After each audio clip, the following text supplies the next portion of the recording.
गावामध्ये आलोय. इथं आपण आपले इंडिया ॲग्रोचे प्रोडक्ट वापरून रिझल्ट घेतलेला आहे. तो रिझल्ट काय आहे ते आपण प्रत्यक्ष शेतकरी आहेत आपले संतोष जाधव साहेब त्यांच्या तोंडूनच आपण ऐकूया. सर, काय प्रोडक्ट वापरले आणि कशा पद्धतीने रिझल्ट आला जरा तुम्ही सांगू शकताय? प्रोडक्ट हे इंडिया ग्रोथमध्ये प्रोडक्ट चांगलं आहे आणि मी वापरलं आहे ना, मला अनुभव चांगला आलेला आहे. मी पहिल्यांदा बुवास्टर वापरलं. बुवास्टरनंतर ओले, ग्रो मॅजिक आणि M I spray, M I product हे असं वापरलं. एवढेच, ह्याच्याशिवाय बाकी काही वापरलं नाही. त्याच्यामुळे ना हळकुंड वगैरे माझं चांगलं भरलेलं आहे. ही जमीन माझी साधारण आहे, म्हणजे एवढी काही भारी जमीन नाही, माळरानाची जमीन आहे.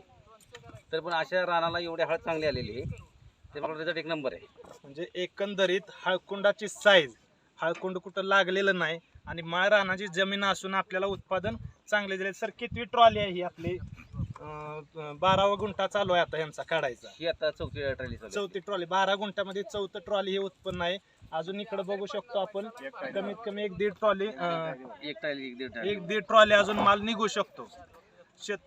त्याच्यामुळं उत्पादन शेतकऱ्यांनाच आज पण विचारूया, आणखीन समाधानी आहात काय उत्पादन? उत्पन्न समाधान. त्याच्या अगोदर असं उत्पादन निघालं होतं का कधी? ह्याच्या आधी नव्हतं निघालं, पण म्हणजे हलक्या आणि ऑर्गॅनिक असल्यामुळे आणखी आनंद वाटला. रासायनिक 100% रासायनिक आपलं जे औषध हे विष करण्यापेक्षा आपलं हे ऑर्गॅनिक चांगलं आहे, छान आहे आणि उत्पन्न मी चांगलं आहे, प्रोडक्ट आपलं चांगलं आहे. बाकी शेतकऱ्यांना तुम्ही काय बाकी शेतकऱ्यांना मी हेच सांगणार की बाबा ही प्रोडक्ट वापरा, याचा रिझल्ट ह्याचा आणि चांगलं आहे. ह्याच्यामुळं काय होते की लोकांना म्हणजे विष आपण रासायनिक जे वापरतो ते विषाचं हे करण्यापेक्षा ऑर्गॅनिक दिलेलं लोकांना बी छान वाटेल.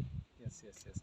म्हणजे शेतकऱ्यांसाठी रिझल्ट आहे आणि शेतकऱ्यांसाठी त्यांचं म्हणणं आहे की आपण ऑर्गॅनिक मध्ये घुसलं पाहिजे. बरोबर, राईट. चालेल. ओके, धन्यवाद सर. ओके सर, नमस्कार.